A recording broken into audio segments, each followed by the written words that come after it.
Hello friends, how are you? Hope you all are fine.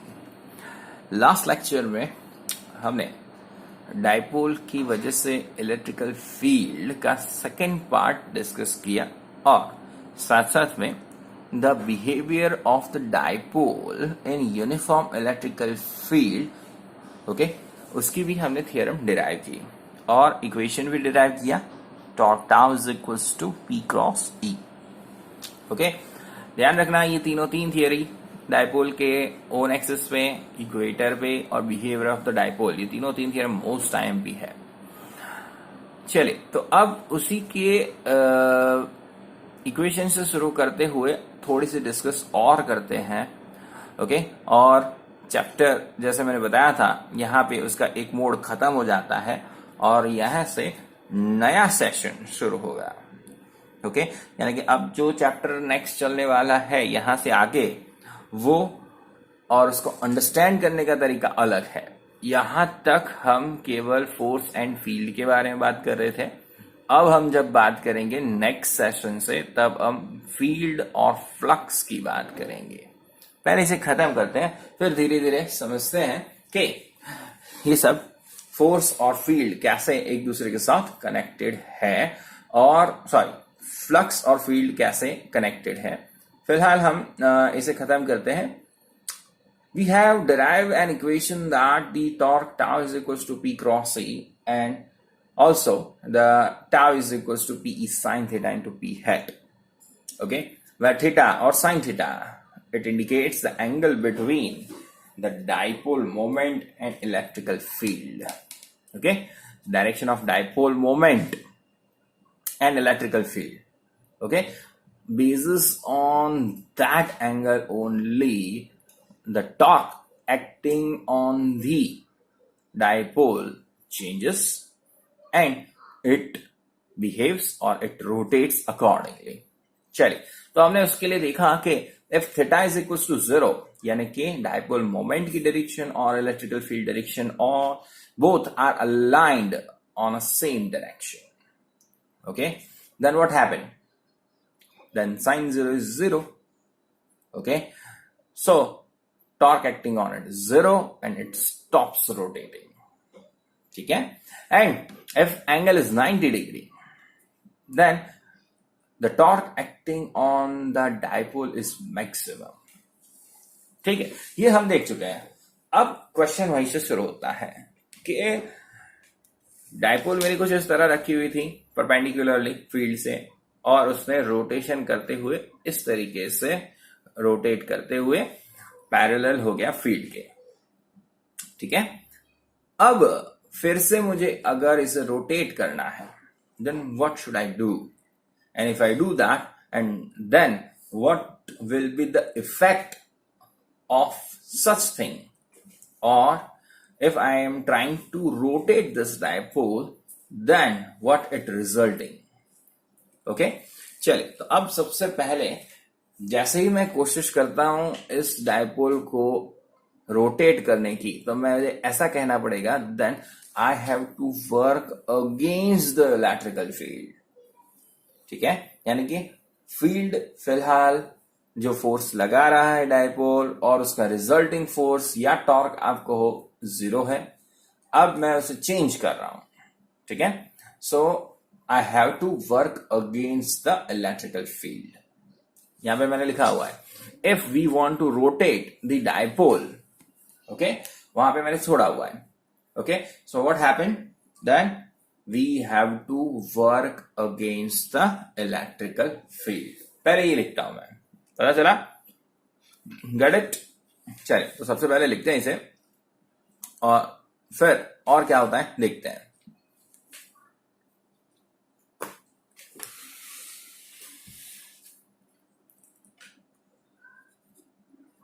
We have to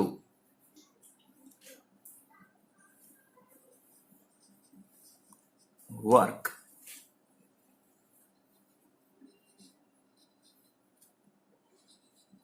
against the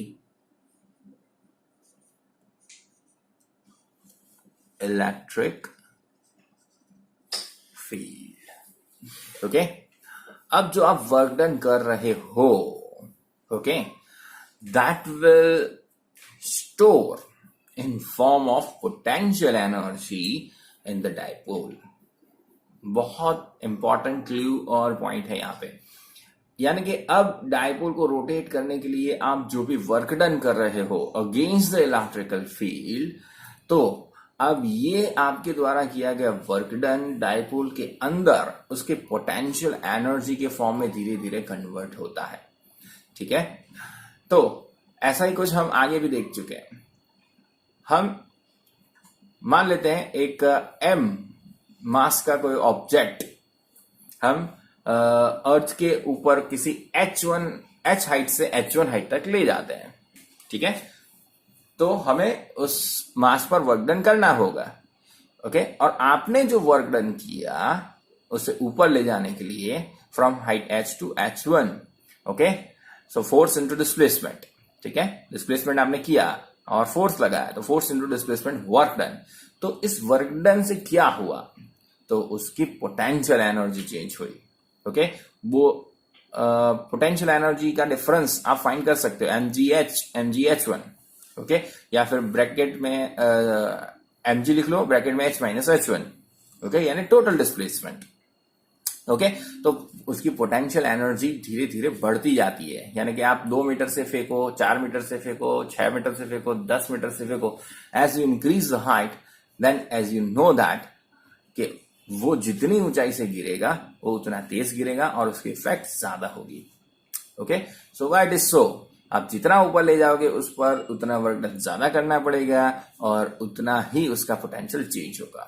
here the same way, as you work done against the electrical field, that work will store in a form of potential energy. ठीक है, ये याद रखना है। चलिए लिख देते हैं पहले इसे। Okay, now see, I have written it. As we rotate the dipole, the work done is stored in a form of potential energy. Its potential energy increases up to theta equals to 90 degree, and as the theta equals to 90 degree, torque acting on it is maximum. As you release it, it again moving and stop when the theta equals to 0. Okay, चलिए अब बात करते हैं कि इस पर जो torque लग रहा है उसके रिजल्टिंग डायरेक्शन के बारे में। ओके, रोटेशन है वो क्लॉकवाइज भी हो सकता है, एंटी क्लॉकवाइज भी हो सकता है। ठीक है, तो यहां पर क्या होने वाला है अब हम देखेंगे। चलिए, अब हियर मैंने पहले लिख दिया है, the resulting torque is perpendicular to the plane moving inward direction. Okay, जैसे ये हमारा प्लेन है, पेपर है, ठीक है, उसके परपेंडिकुलर दो पॉसिबिलिटी है, या तो इस तरीके से अंदर जाते हुए या तो इस तरीके से बाहर आते हुए। 2 kinds of a possibility are there।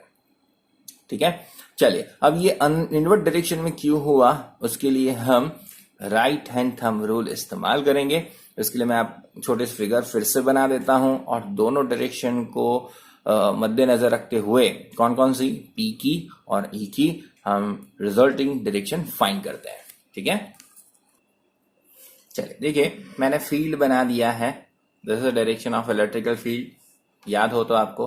ठीक है, ओके, और डायपोल मोमेंट की डायरेक्शन जैसा आपको पता है, and I have told you earlier that it is always from negative charge to positive charge. तो ये हो गई आपकी डायपोल की डायरेक्शन, ये है आपकी इलेक्ट्रिकल फील्ड की direction. Okay, now according to the rule you have to set the right hand screw the plane made by P and E to perpendicular, यानी कि आपको मान लेते हैं ये P की डायरेक्शन है और ये हो गई आपकी E की डायरेक्शन। इससे जो प्लेन बना उसके परपेंडिकुलर थर्ड यानी कि स्क्रू आपको जो है वो रखना होगा। ठीक है, तो ये मैंने स्क्रू रख दिया इसके परपेंडिकुलर कहीं पर भी, आप यहाँ पे ओरिजिन पे भी रख सकते हो, यहाँ पे भी। ओके, इंपॉर्टेंट है आपका रोटेशन, तो आपका रोटेशन कहां से कहां करना होगा, पी से ई की डायरेक्शन में करना होगा। ओके, वो फॉर्मूला से डिफाइन होता है। आपका फॉर्मूला क्या है, पी क्रॉस ई है, ई क्रॉस पी नहीं है। अगर ई क्रॉस पी होता तो आप ई से पी की ओर जाते। ओके, सो अब आपको जो रोटेशन देना है वो पी से ई की ओर देना है। ओके चलिए, तो अब आप ऐसे P से E की ओर डायरेक्शन परपेंडिकुलर स्क्रू रख के अगर आप क्या करते हो, रोटेट करते हो स्क्रू, तो क्या होगा, वो मूविंग इनवर्ड, वो अंदर की ओर जाएगा। ओके, और अगर इनवर्ड जा रहा है यानी कि रिजल्टिंग डायरेक्शन इनवर्ड है, तो जो इसका रोटेशन है, ओके, किसका, डायपोल का जो रोटेशन है वो क्लॉकवाइज होगा। अगर आउटवर्ड है तो वो एंटी क्लॉकवाइज होगा। ये ध्यान रखना है, ये याद रखना है, ठीक है। चलिए फिर से आ जाते हैं वहीं पे।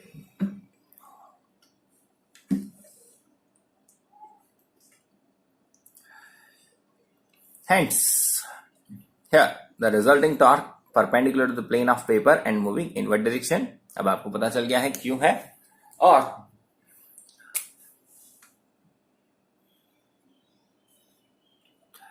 the angle reduces, okay, because it moves in a clockwise direction। याद रखिए हमेशा, if any object is moving in a clockwise direction, then always angle reduces, okay, and when any object is moving anti-clockwise direction, the angle improves or increases, okay। The math students very well aware about of that whenever you take the unit circle, okay, so here is the 0, here is the pi by 2, so in anti-clockwise direction angle increases, but if you move clockwise direction, then you can see that the angle always reduces, ठीक है। तो यहाँ पे जो dipole का rotation है वो कौन सी डायरेक्शन में है, क्लॉकवाइज है, ओके। क्लॉकवाइज क्यों है, बिकॉज उस पर जो रिजल्टिंग टॉर्क है वो इनवर्ड डायरेक्शन में है। इनवर्ड डायरेक्शन में क्यों है, बिकॉज हमने राइट हैंड थंब रूल से पता किया P क्रॉस E की डायरेक्शन से, ओके। अगर आप डायपोल उल्टी रखते तो शायद वो एंटी क्लॉकवाइज होता, और यहाँ पर वो क्या होता कि डायपोल एंटी क्लॉकवाइज मूव करती, ठीक है। But according to the situation, यहाँ पे याद रखिए हमेशा resulting torque it is always moving inward direction, ठीक है, और it is always rotate in a clockwise direction and angle reduces. Clear है, okay. So when we place the dipole in uniform electrical field, so it always rotate but never displace or translate। यानी कि जब भी हम uniform electrical field में dipole को place करते हैं तो वो हमेशा रोटेट करती है, पर कभी मूव नहीं होगी या डिस्प्लेस नहीं होगी। That is the moral of the story, okay.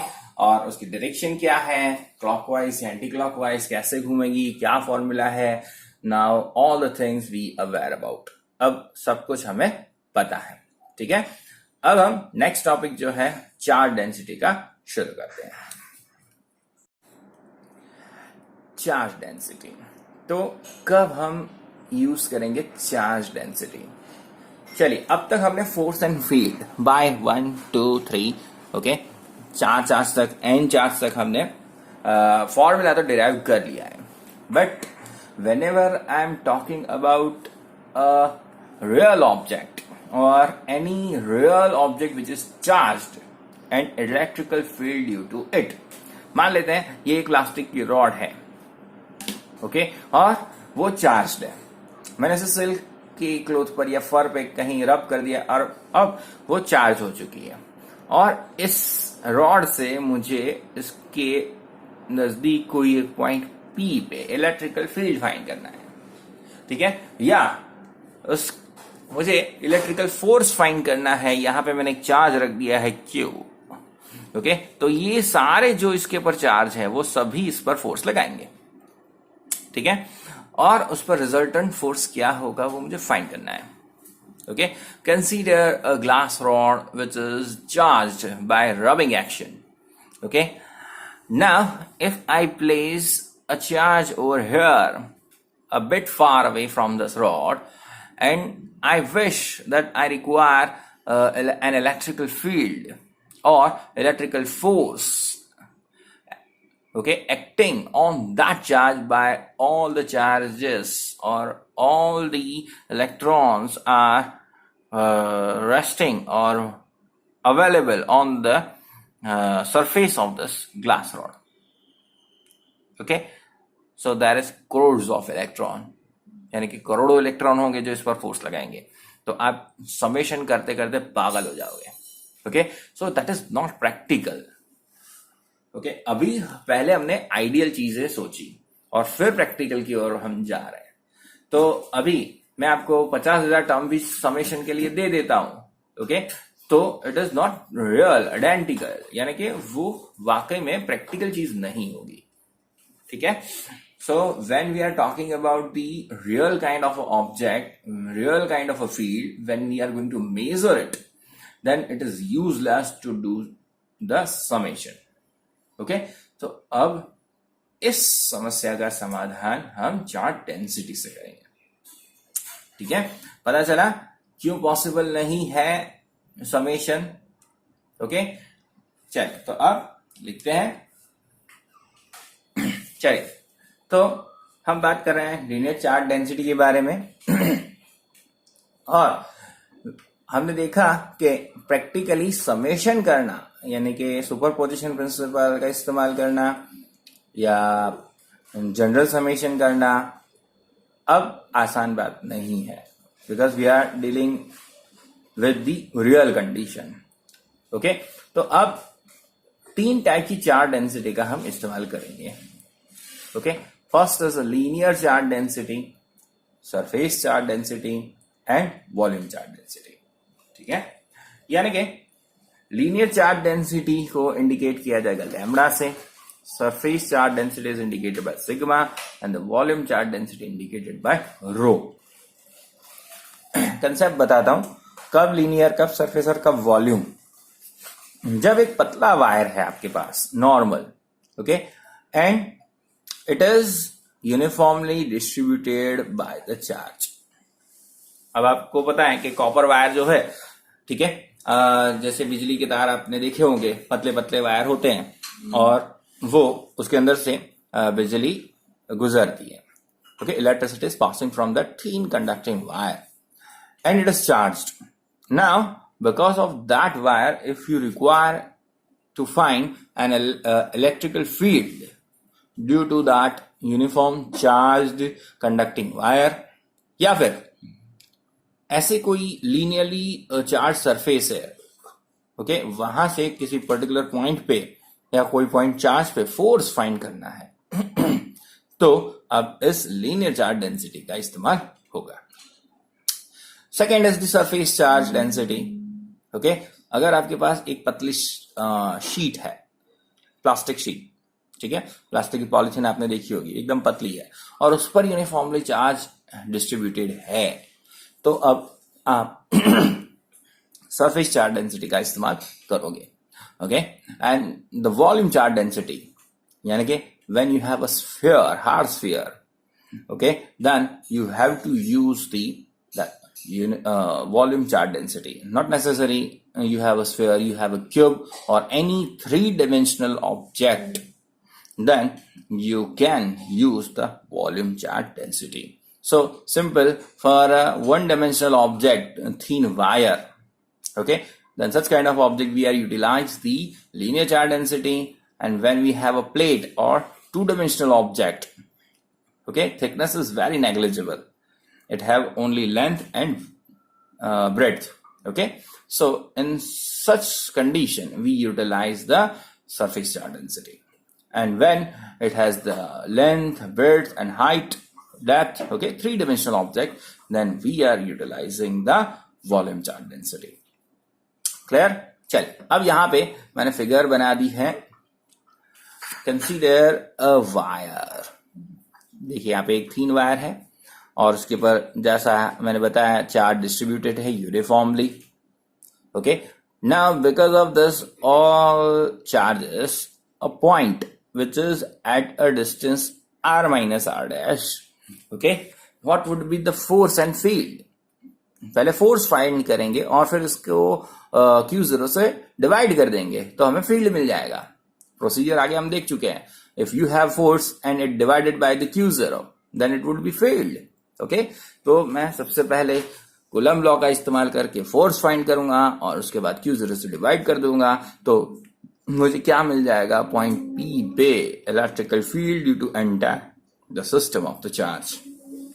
ठीक है, अब देखिए मैंने क्या किया है. theoretically you have to divide this entire wire in a small segment and each segment having the length dl. यानी कि आपको पूरे के पूरे जो वायर है उसे छोटे छोटे से टुकड़ों में डिवाइड कर देना होगा. ओके, और हर एक डिवीजन जो है उसकी लेंथ dl जितनी है. ओके, चलिए अब यहां पे आपने जो dl लेंथ का छोटा सा टुकड़ा लिया हुआ है, ओके, उसका position with respect to origin O, let it r vector. ठीक है, और वहां से आपको जिस पॉइंट पर फोर्स फाइंड करना है या फील्ड फाइंड करना है, ओके, चलिए तो उस पॉइंट का पोजीशन है आपका with respect to that same origin, that is r dash. शायद यहां पे नहीं दिखता होगा r डैश, ये डैश है, ठीक है, और ये r है. So eventually we require the distance from the charge to that point where we are going to measure the electrical field. तो मैंने ये टोटल डिस्टेंस यहां पे लिख दिया है r minus r dash. Okay, पता चला क्लियरली. अब हम धीरे धीरे फोर्स फाइंड करेंगे और फील्ड फाइंड करेंगे. See, I have written the description and as shown in the figure, consider a thin wire of length capital L and total charge on this wire or on this length is capital Q. Okay, so here first we write the definition of the linear charge density. Okay, then the linear charge density is the ratio of the total charge to the total length is called linear charge density. Okay, and it is indicated by lambda. So lambda is equals to total charge capital Q divided by total length capital L. Okay, so unit of lambda or linear charge density is coulomb per meter. Get it? Okay, now we find the total force or the field.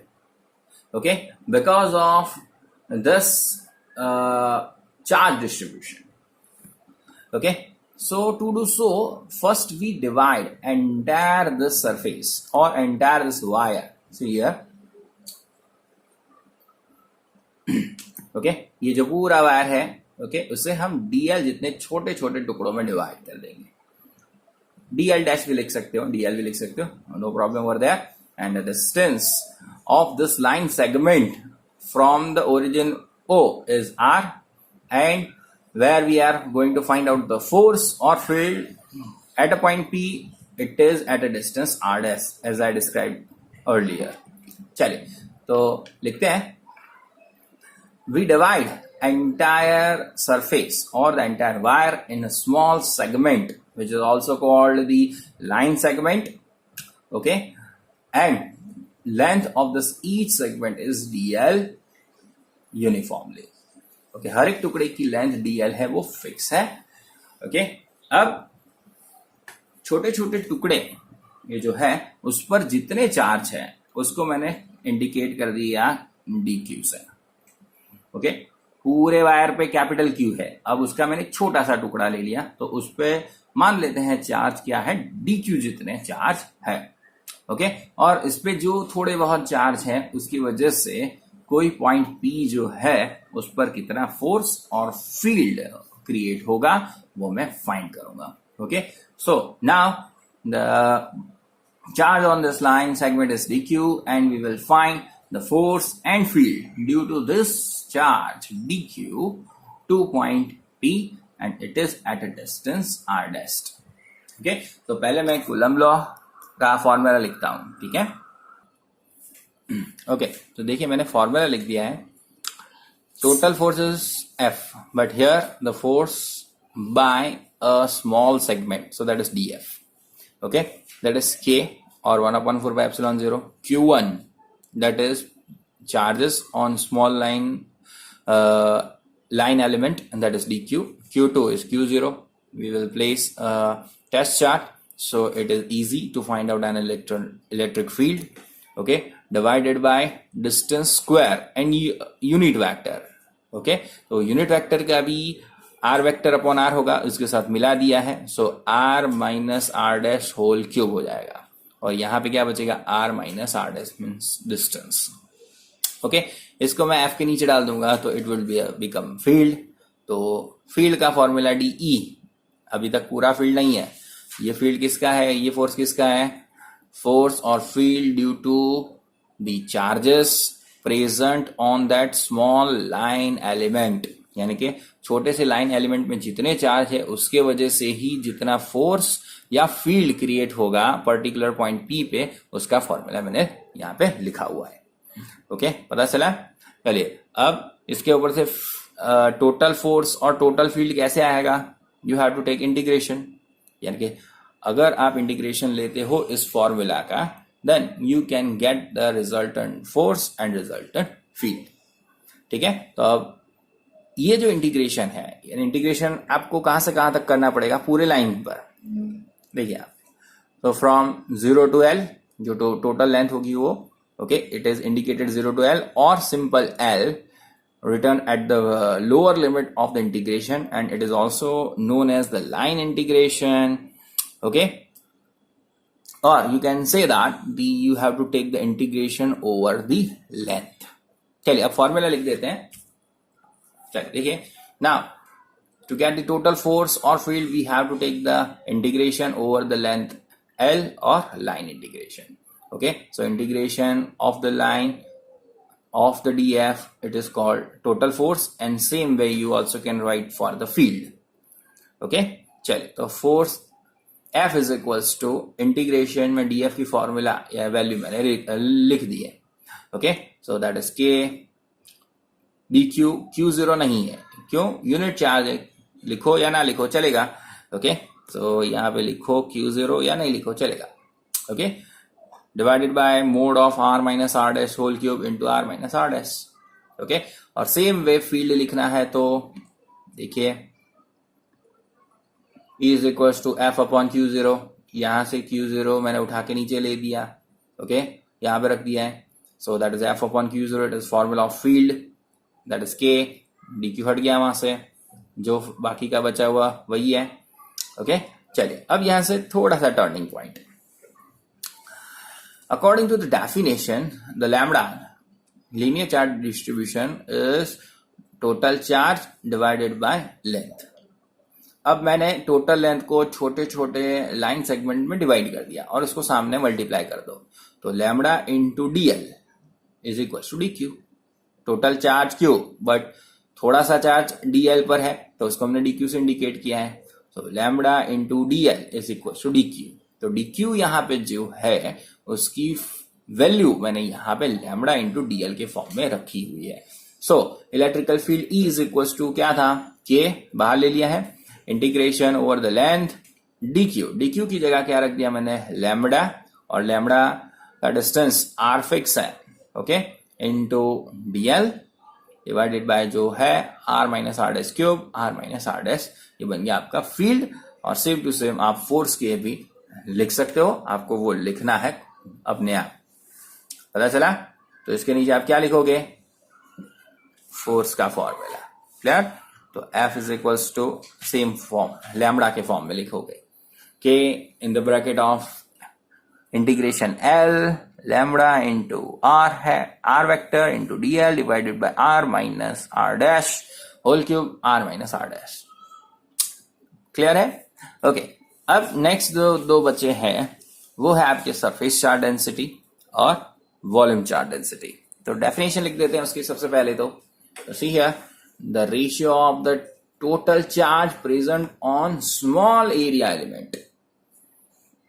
दोनों तरीके से आप लिख सकते हो. Ratio of the total charge capital Q to total area capital A या capital S is called surface charge density. या फिर पार्ट कर देते हैं, यानी कि पूरे एरिया का आप छोटे से छोटा यूनिट एरिया बनाते हो.